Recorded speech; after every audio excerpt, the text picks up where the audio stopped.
d'Or faisait encore rêver. À l'époque, le Ballon d'Or, c'était le trophée ultime. Tu l'avais, tu étais au-dessus du game, en fait.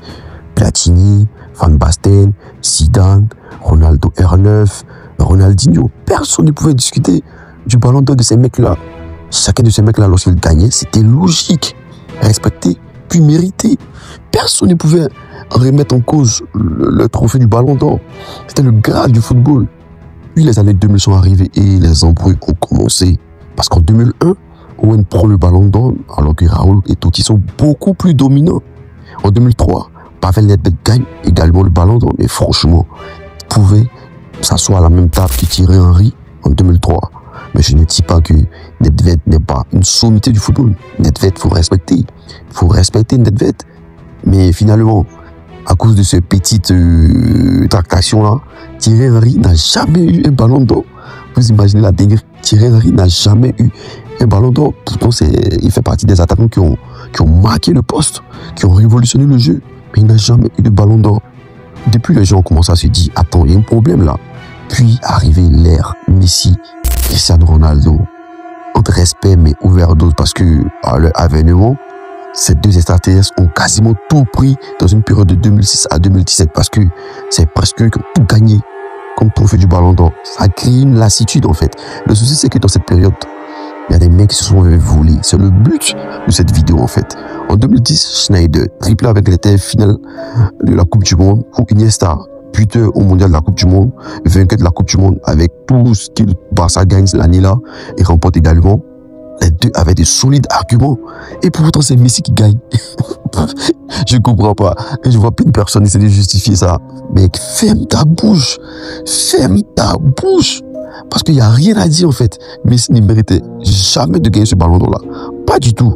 Je ne remets pas en cause le talent de Messi, les performances de Messi. Mais jamais de la vie, dans un monde juste, Messi gagne ce ballon d'or là, 2010. En 2013, Ribéry fait la saison parfaite avec le Bayern de Munich. Et sur le plan médiatique, tout le monde dit que c'est Ribéry qui doit gagner ce ballon d'or. Mais CR7 gagne après un changement de règle à la dernière minute. Cette période-là, franchement, moi j'adore Cristiano Ronaldo, mais il ne méritait pas de gagner ce ballon d'or, vu qu'il ne gagne quasiment rien cette saison-là, même s'il a 45 buts en championnat, il dit ça du souvenir. Il a 45 buts en Liga, il marque environ près de 60 buts, 68 buts la saison. Mais ce n'est pas un motif pour gagner le Ballon d'Or cette année-là. En 2015, Neymar, énorme artisan de la Ligue des Champions avec le Barça, mais encore une fois, Messi prend le trophée. Résultat, les gens commencent à se dire que c'est devenu le prix Messi Ronaldo en fait. Et il y a encore eu de plus gros scandales qui ont tué le prestige de ce trophée-là. En 2018, Modric remporte le Ballon d'Or, mais Ronaldo qui cartonne encore, porte le Real en Ligue des Champions. Ronaldo avait un dossier en béton et c'était parce que Griezmann ou Varane pouvaient l'avoir puisque Varane, Modric et Cristiano Ronaldo jouent au Real Madrid et Varane remporte la Coupe du Monde puis il remporte la Ligue des Champions avec le Real Madrid avec Cristiano et Modric, mais Varane n'est même pas dans le top 3 du Ballon d'Or. Pourtant il est un artisan majeur, il est titulaire que ce soit en Coupe du Monde et au Real Madrid, même pas dans le top 5 du Ballon d'Or. Franchement, ou Griezmann qui réalise une saison incroyable puisqu'il est vainqueur de la Coupe du Monde avec la France, meilleur joueur de la France pour le mondial, et ensuite il est finaliste de la Ligue des Champions. Mais il ne remporte pas le Ballon d'Or. 2019, Van Dijk, monstrueux avec Liverpool, mais Messi passe devant. Tout le monde voit la performance d'un défenseur. À quel moment, si on ne le donne pas cette année-là à un défenseur, à quel moment performance un défenseur peut avoir dans sa carrière pour remporter un Ballon d'Or? Parce que celui de Cannavaro, tout le monde le sait. Nul était le coup de tête de Zidane. Je pense que les gens du Ballon d'Or étaient tellement un peu perdus qu'ils ne savaient pas qui donner. Cannavaro l'a eu puisqu'il y a eu le mondial et tout. Là, les gens ont compris un peu parce que c'était quasiment le Ballon d'Or de Zidane. Mais expliquer que là, Van Dijk ne le gagne pas, c'est inadmissible en fait. En 2020, Lewandowski fait une saison historique avec le Bayern. Mais durant la saison, on n'annonce pas que la cérémonie n'aura pas lieu, tout ça pour que les gars marquent un peu le pas et tout. On ne dit rien. Lorsque la période de la cérémonie arrive, on annonce que cette année, la cérémonie est annulée. On laisse ce championnat qui se fait dans plusieurs stades différents, avec plusieurs acteurs qui doivent venir sur le terrain, que ce soit le staff, les arbitres, les responsables d'organisation du match, de tout ça. On laisse organiser plus de 38 matchs la saison, malgré cette maladie de la Covid et tout. Il n'y a pas de souci. Même pour une cérémonie d'une dizaine de personnes, on annule de façon incompréhensible en fait. c'est n'importe quoi. En 2021, Messi prend encore grâce à sa Copa América. Mais Lewandowski est largement méritant. Oula, mais respect à Messi pour sa Copa. Respect à Messi pour sa Copa parce que je crois que c'était son premier trophée avec sa nation et tout.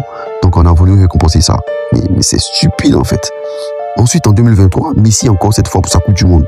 Mais Haaland qui vient de la Norvège, qui réalise une saison incroyable, qui remporte tous les trophées possibles avec City, bat les records de meilleurs buteurs en Première Ligue, qui est le championnat le plus difficile au monde. Mais un mec comme ça, on attend ce qu'il gagne la Coupe du Monde avec la Norvège. Je sais pas, je comprends pas. Je ne comprends pas. Mais Messi la gagne parce que la Coupe du Monde. Respect à Messi pour sa Coupe du Monde. Mais une compétition de 7 matchs ne peut pas remplacer une saison de plus de 45 matchs. Impossible pour moi. Le football, franchement, je ne sais pas vers quoi on se dirige en fait.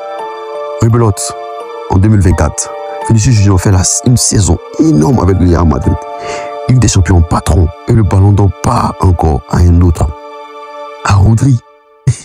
Rodri qui n'est même pas le meilleur joueur de la sélection espagnole.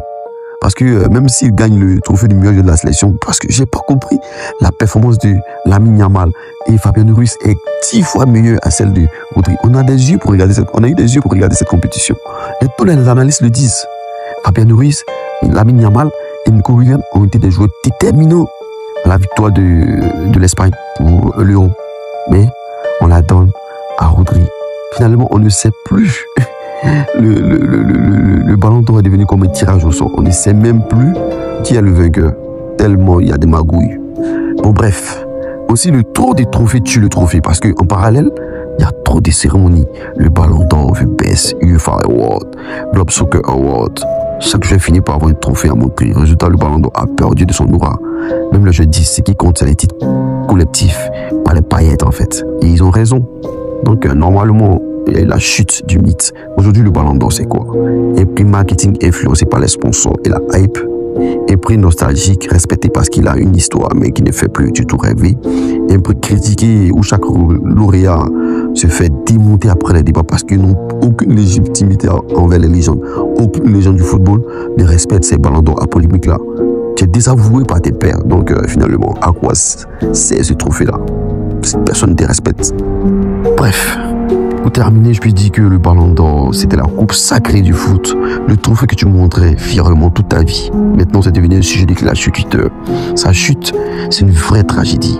Et un prix qui symbolisait la justice du football est devenu un objet marketing vidé de toute son essence. N'hésite pas à me dire ce que tu en penses en commentaire. C'était de l'art mythique. Peace.